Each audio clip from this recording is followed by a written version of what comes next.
Hello সবাইকে। এই ভিডিওতে আমি কয়েকটা রেসলিং ম্যাচের রিঅ্যাকশন করার চেষ্টা করব এবং রিভিউ দেওয়ার চেষ্টা করব ম্যাচের শেষে। এখানে আমি ৫ থেকে ৭ টার মতো রেসলিং ম্যাচ দেখব যেটা অবশ্যই হাইলাইটস।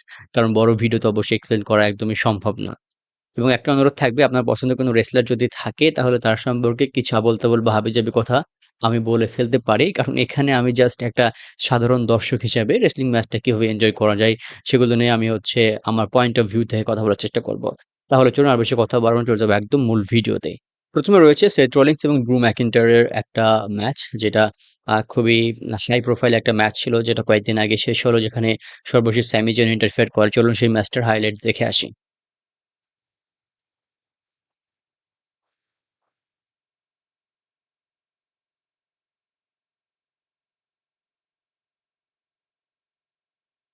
ম্যাচটা স্বাভাবিকভাবে শুরু হয়েছে। দুজন দুজনকে স্বাভাবিকভাবে অ্যাটাক করার মাধ্যমে পরবর্তীতে ম্যাচের গতি আস্তে, আস্তে বাড়তেছে এটা আমরা বুঝতে পারতেছি।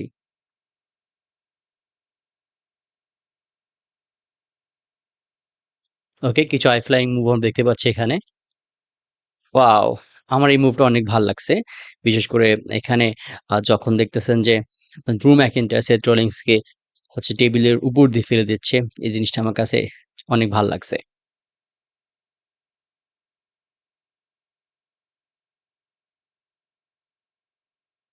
আর ভাই এটা কি? এইটা লেখাটা একটু awkward মনে হচ্ছে। কারণ এভাবে সেথ রলিন্স যেভাবে ড্রু ম্যাকিন্টায়ারকে আঘাত করতে হাত দিয়ে মনে হচ্ছে আলতোভাবে শুধু টাচ করে যাচ্ছে এরকম কিছু একটা।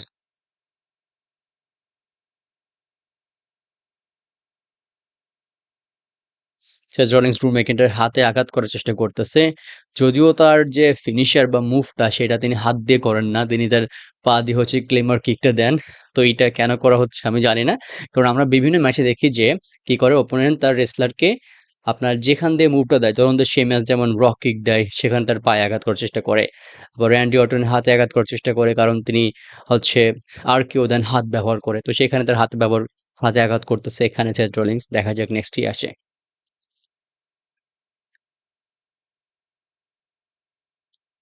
গুড।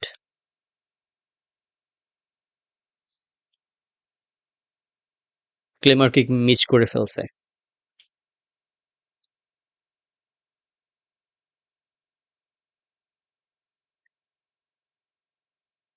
সাবমিশন ধরল কিন্তু সাকসেসফুল হইল না। ও ড্রু ম্যাকইন্টায়ার আরেকটা ফিনিশার দিলেন কিন্তু সম্ভবত তিনি ম্যাচ জয় করতে পারেননি।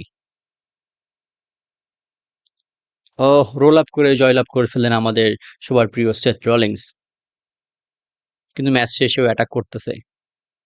ক্লেমার কিক দিল। ম্যাচ শেষে ক্লেমার কিক দিয়ে তিনি সাকসেসফুল হইলেন। কিন্তু স্যামি জেন আসলো সেথ রলিন্স সম্ভবত বাঁচানোর জন্য। তিনি ড্রু ম্যাকইন্টায়ারকে অ্যাটাক করতেছে। ও লাস্টে কি হইল এটা? লাস্টে স্যামি জেন ভুলক্রমে সেথ রলিন্সকে তার যে ফিনিশার লুয়া কিক দিয়ে ফেললেন। ওকে, এভাবে মূলত ম্যাচটা শেষ হয়। যদিও জানি পরবর্তীতে ম্যাচটাতে কি হয়েছিল অ্যান্ড সেথ রলিন্স স্যামি জেনকে শুধু বলে যে পরবর্তীতে তিনি যেন সাবধান হন তার মুভ ব্যবহার করার ক্ষেত্রে।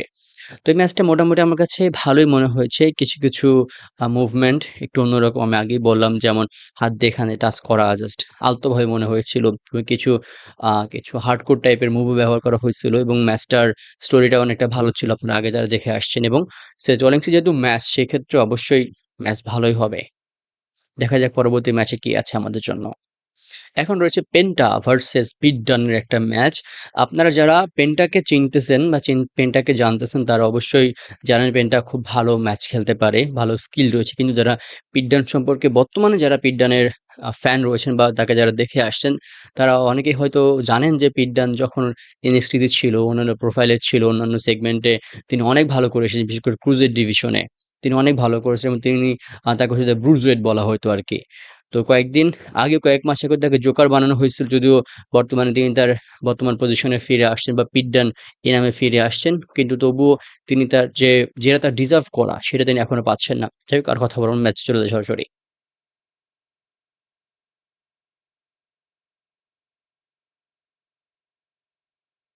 ওয়াও! ম্যাচটা স্টার্ট হইছে মনে করেন যে একটা স্পিডের উপরে। দুজন দুজনের মুভ একতালে ব্যবহার করে সমানে ব্যবহার করে যাইতেছে। জিনিসটা আমার কাছে অনেক ভালো লাগছে।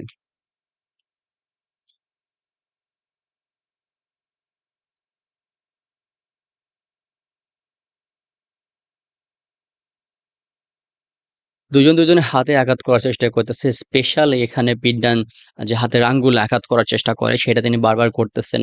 তিনি স্টিল স্টেপের উপর একটু আগে দেখলাম যে পেন্টার হাতে আঘাত করার চেষ্টা করতেছে।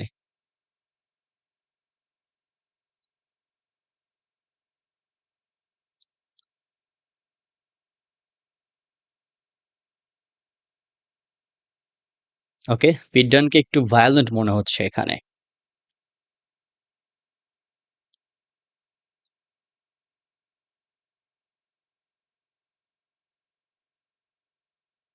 ভালো একটা মুভ, আমি এটা আবার দেখতে চাই।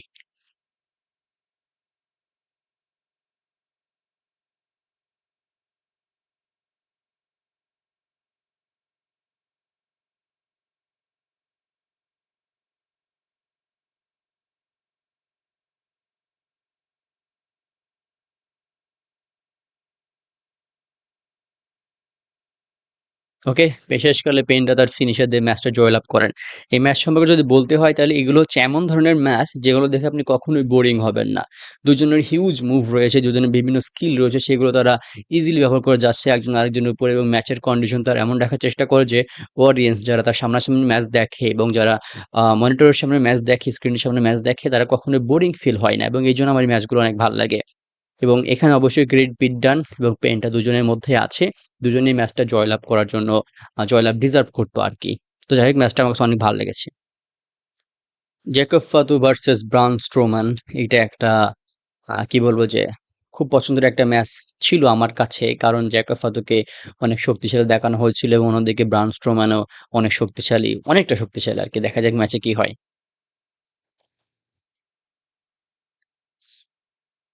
হ্যাঁ, ১ম এ একটা জিনিস খেয়াল করুন এখানে, জ্যাকব ফাতুকে অডিয়েন্সটা সাপোর্ট করার চেষ্টা করে তার গায়ে হাত দিচ্ছে, সাপোর্ট করার চেষ্টা করতেছে। কিন্তু জ্যাকব ফাতু জাস্ট উড়ায় দিলেন এটা।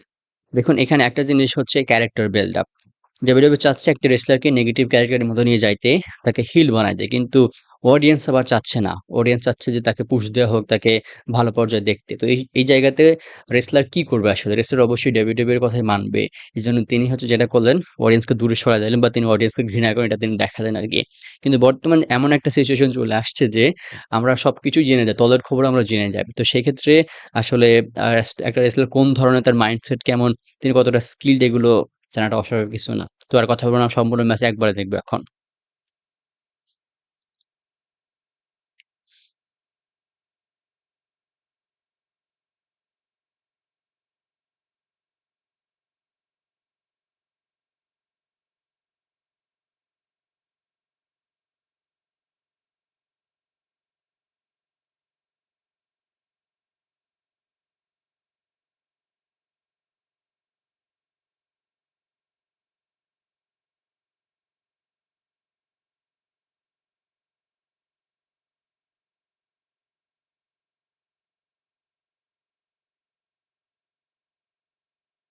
একটা জিনিস আমি এখানে না বলে থাকতে পারলাম না।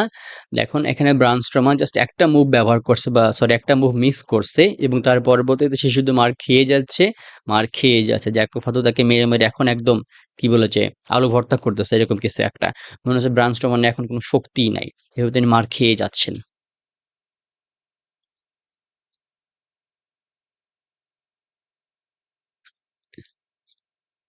অবস্থা খারাপ। জ্যাকো ফাতো গার্ড, আম্পায়ার কাউকে মানতেছে না। সবাইকে পিটাচ্ছে। ম্যাচ শেষ। তো এখানে দেখেন যে ১ম এ ব্রায়ান স্ট্রোমানকে একটু শক্তিশালী দেখানো হইল। তিনি ম্যাচের মধ্যে গেলেন। ম্যাচে ১ম দিকে ভালোই ডমিনেট করলেন। কিন্তু একটা মুভ তিনি মিস করার পরবর্তীতে জ্যাকব ফাতো তাকে মারতে আলু ভর্তা করে দিল। তিনি রেফারিকে মারলেন, গার্ডদেরকে মারলেন এবং সবাই তাকে ঠেকাতে আসলে তাদেরকেও তিনি ধরে পিটালেন এবং সর্বশেষ কি করল? ব্রায়ান স্ট্রোমানকে একদম রক্তাক্ত করে ফেলল। তো এখানে যদি আমি বলি ব্রায়ান স্ট্রোমানকে এতটা দুর্বল দেখানো একদম উচিত হয় নাই। নতুন রেসলারদেরকে পুশ দেওয়া জরুরি। তাদেরকে একটা শক্তিশালী রেসলার হিসেবে প্রেজেন্ট করা জরুরি। কিন্তু তার মানে এই নয় যে পুরাতন বা ভালো যে শক্তিশালী রেসলার রয়েছে তাদেরকে দুর্বল দেখানো, তাদেরকে এভাবে আলু ভর্তা করে দেওয়া। ঠিক আছে? যাই হোক আমরা পরবর্তী ম্যাচে চলে যাই। ফিন ব্যালর ভার্সাস ডেমিয়ান প্রিস্ট, এটা একটা স্ট্রিট ফাইট ম্যাচ ছিল। মানে হার্ডকোর টাইপের ম্যাচ। যে কিছু ইউজ করা যাবে, ওখানে কোনো ডিসকোয়ালিফিকেশন ও নাই।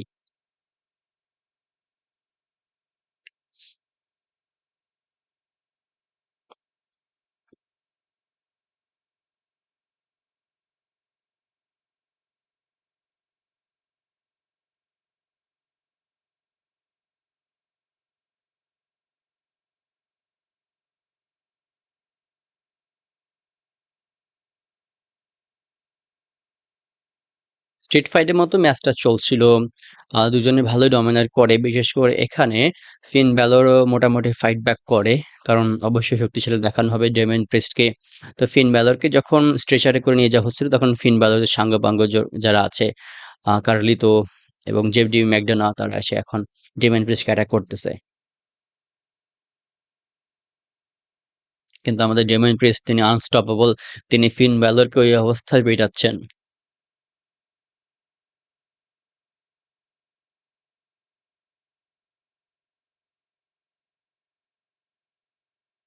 হঠাৎ করে আমাদের যে ফিন ব্যালর তিনি জীবিত হয়ে গেছেন। তিনি তার শক্তি ফিরে পাইছেন এবং তিনি তার ফিনিশার দিয়ে ফেললেন ডেমিয়ান প্রিস্টের উপরে।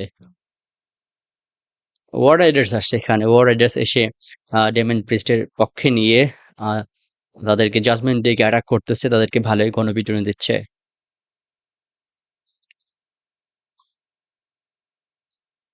আমাদের ফিন ব্যালর সাহেব এখন পুরোপুরি ম্যাচে চলে আসছেন। চেয়ার নিয়ে বারবার আঘাত করতেছেন। বাহ! ভালো একটা মুভ দিলেন একদম টেবিলের উপরে তিনি তার ফিনিশারটা দিয়ে ফেললেন ডেমিয়ান প্রিস্টের উপরে। ব্যারিকেড ভেঙে ফেললেন। ম্যাচ জিতে গেলেন আমাদের ডেমিয়ান প্রিস্ট। ভালোই একটা ম্যাচ ছিল। তবে এখানে সবকিছু সাজানো গোছানোই ছিল আমার মনে হয়। কারণ এখানে ম্যাচে অনেকে ইন্টারফেয়ার করে। কে কার পরে ইন্টারফেয়ার করবে, কে কিভাবে ম্যাচে কতটুকু ইফেক্ট প্রভাব রাখবে। এগুলো মিলে আমার কাছে ম্যাচটা মোটামুটি ভালোই মনে হইছে। এবার আমাদের রয়্যাল রাম্বলের ম্যাচ, যে টাইটেল ম্যাচ ছিল করিডোরস ভার্সেস আমাদের কেভিন ওয়েন্স। ওকে চলুন দেখে আসা যাক।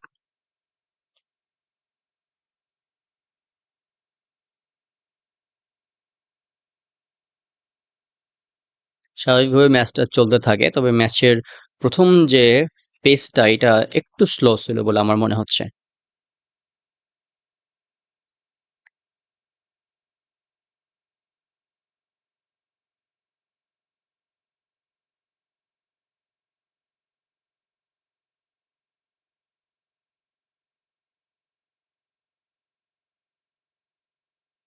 এইটা কি রে ভাই? এটা ছোট ল্যাডার। ছোট ল্যাডার দিয়ে আমি এরকম ম্যাচ সেরকম দেখি নাই। তবে মনে হচ্ছে ইফেক্টিভ আছে এটা ব্যবহার করা আরকি। কারণ সহজে মুভ করানো যায়।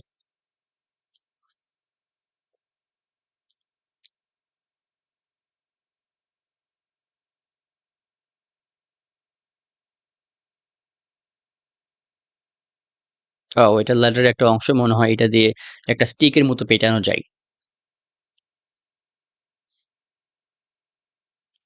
ইস! এই যে মুভটা এটা একটু ইনজুরি হইতে পারে। কারণ এখানে ল্যাডারের যে কোণাটা, ত্রিভুজ আকৃতির যে কোণাটা, এইটা পিঠের উপর যখন লাগে তখন একটা কিছু হওয়ার সম্ভাবনা থাকে।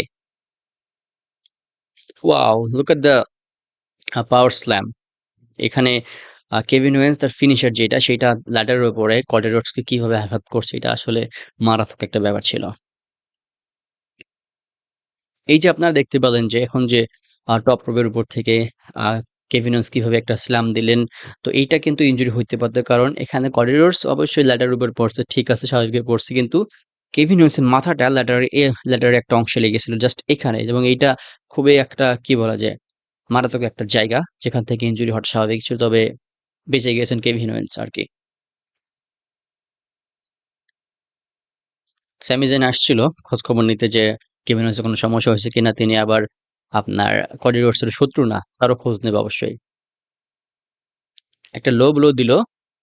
তবে লো ব্লোটা অতটা কার্যকর হইল না। কয়েক সেকেন্ড বা কয়েক মিনিট একটু দুর্বল দেখালো কডি রোডসকে। তার পরবর্তীতে আবার আমাদের কডি রোডস ফর্মে ফিরে আসছেন। ওয়াও! এই জিনিসটা অনেক ভালো লাগছে। সবার শেষে কডি রোডস যে মুভটা ব্যবহার করলেন একদম ল্যাডারের উপরে এবং কেভিন ওয়েন্স যেভাবে অ্যাক্ট করলেন বা যেভাবে তিনি আঘাতপ্রাপ্ত হইলেন, এটা অবশ্যই একটি ম্যাচের ফিনিশ পয়েন্ট হওয়া উচিত এবং জিতে গেলেন আমাদের কডি রোডস। এবার হচ্ছে একটা মনস্টার ম্যাচ। কারণ এখানে ৩ টা মনস্টার আছে।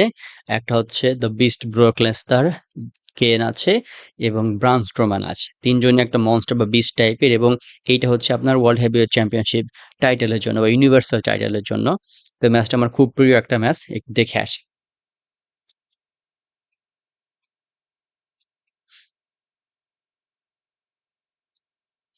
এই যে বললাম না যে ব্রান স্ট্রোমান কতটা শক্তিশালী আগে তাকে দেখানো হইছে। এখানে দেখেন যে ১ম এ তিনি দুজনকেই ডমিনেট করতেছে। ইভেন ব্রক লেসনার তাকেও তিনি ভালোই পেটাচ্ছেন।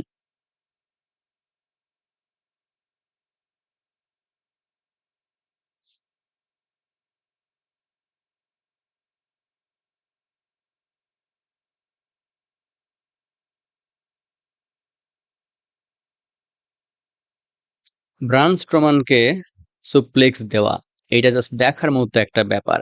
এবং এইটা কিন্তু তিনি করতে সক্ষম হয়েছেন আমাদের ব্রক লেসনার।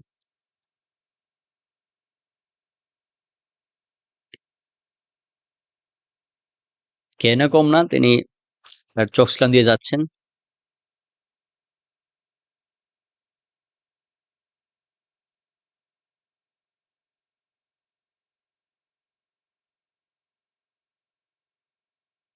এইখানে একটা মিস হয়ে গেল। ব্রক লেসনার চাচ্ছিলেন F5 দিয়ে কেনকে একটা টেবিলের উপর টেবিলটা ভেঙে ফেলা। কিন্তু টেবিলটা ভাঙে নাই আরকি আস্তে। ঠিক আছে?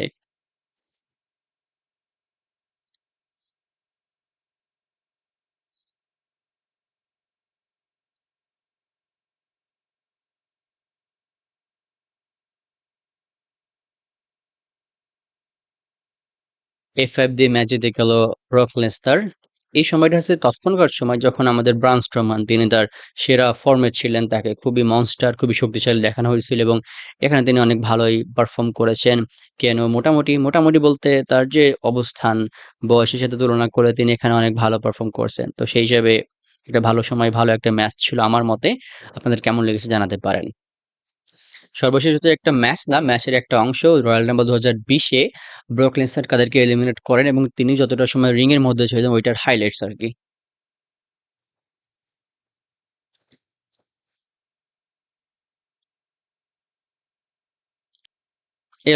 এলায়াসকে জাস্ট মারতে, পিটাতে রোপ থেকে বের করে দিলেন। এরিক রোয়ান শেষ। ওয়াও! আমার কাছে এই জিনিসটা তো অনেক ভালো লাগলো। এখানে যে লাথি মারার যে ব্যাপারটা আরকি, এই রেসলারটা কি জন মরিসন নাকি? যাই হোক, এই জিনিসটা আমার কাছে অনেকটাই ভাল লাগলো।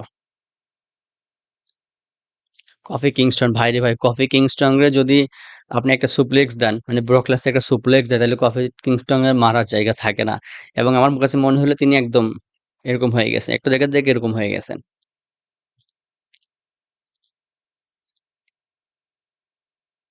ট্রাবল এম্পারার এস দিয়ে ফেললেন। বেগিয়ে আসলো।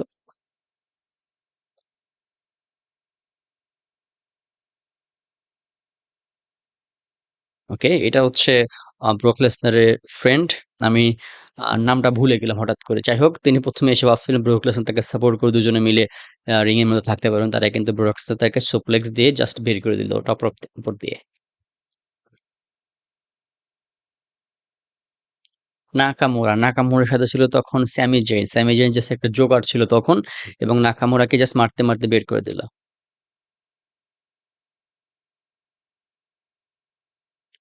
এমভিপি এসে একটু ভাব নিল। কিন্তু ভাব নিয়ে কোনো লাভ নাই। তাকে জাস্ট মারতে বের করে দিল। এখন আসছেন কিথ লি। কিথ লি এবং ব্রুক লেসনার এই দুজনকে রিং এর মধ্যে দেখা জাস্ট আমার একটা স্বপ্নের মতো ব্যাপার ছিল এবং দুজনে অনেকটা ভালো সময় কাটাচ্ছিলেন এই সময়টাতে। ব্রান স্ট্রোমান, সেই সময়কার ব্রান স্ট্রোমান। ব্রান স্ট্রোমান, কিথ লি দুজনকেই ব্রক লেসনার একদম রিং থেকে বের করে দিলেন। ও এখান থেকে আবার লো ব্লো দিল কি? এখান থেকে তো সম্ভবত রিকোশেট এসে লো ব্লো দিল আবার আপনার ব্রুক লেসনারকে। তো এই সুযোগে আমাদের যে ড্রু ম্যাকইন্টার তিনি ক্লেমার কিক দিয়ে আমাদের ব্রুক লেসনারকে টপ রোপ থেকে ফেলে দিলেন এবং তিনি এলিমিনেট হয়ে গেলেন। তো এইটা বা এই ম্যাচটা ছিল মনে করেন যে ব্রুক লেসনারের বা আমাদের জন্য একটা ভালো একটা সময় যখন রয়্যাল রাম্বলের মতো একটা জায়গা যেখানে ব্রুক লেসনার এসে কাউকে রিংয়ে টিকতে দিচ্ছেন না। যে আসছে তাকেই মেরে তিনি বের করে দিচ্ছেন। এখানে কিথ লি আসলো, ব্রাউন স্ট্রোম্যান আসলো। আরো বড় রেসলার তাদেরকে তিনি জাস্ট বের করে দিচ্ছেন। তো এই সময়টা জাস্ট অসাম একটা ব্যাপার। এখন সত্যি বলতে যে রয়্যাল রাম্বলে এরকম সিন আর এখন দেখা যায় না। এখন সবকিছু বোরিং হয়ে গেছে কেমন যেন। তো যাই হোক ভিউয়ার্স, এই ছিল আজকের ভিডিও। আমি অনেক কথা হয়তো বলে ফেলেছি। আমার লাইভে যেহেতু কথা বললাম, তো অনেকটা নিয়ন্ত্রণের বাইরে ছিল। তো আপনাদের কারো কোনো দুঃখ লাগলে বা কোনো রেস্তা সম্পর্কে বাজে কথা বলে ফেললে আমি আন্তরিকভাবে দুঃখিত। তো সম্পূর্ণ ভিডিও শেষ পর্যন্ত দেখার জন্য অসংখ্য ধন্যবাদ। সবাই ভালো থাকবেন, সুস্থ থাকবেন। সবার জন্য অনেক, অনেক শুভকামনা। আসসালামু আলাইকুম।